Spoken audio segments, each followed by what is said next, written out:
Кримський політв'язень Володимир Балух нині у СІЗО російської Твері. Про це повідомив адвокат Тарас Омельченко. Утім, на цьому етапування Володимира не завершено, його досі остаточно не розподілили до колонії.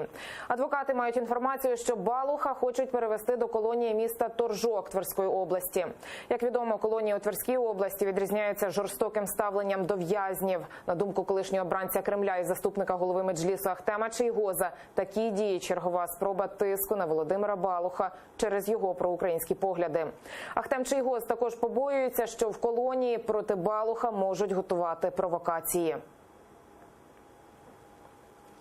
Длится 2-3 месяца. Скажем так, его не зря называют этапом пыток. Почему в Тверскую? Ну, во-первых, там все зоны очень красные, а это означает, что условия содержания жесткие.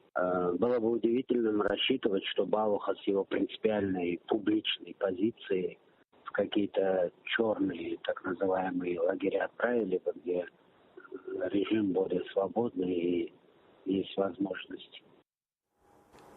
Нагадаю, окупаційний суд у Криму торік присудив Володимиру Балуху 5 років за ґратами та штрафу 10 тисяч рублів. Все за 2 надуманими справами. Спочатку політв'язня розподілили до Керченської колонії, а наприкінці лютого Володимира почали етапувати з окупованого Криму до Росії.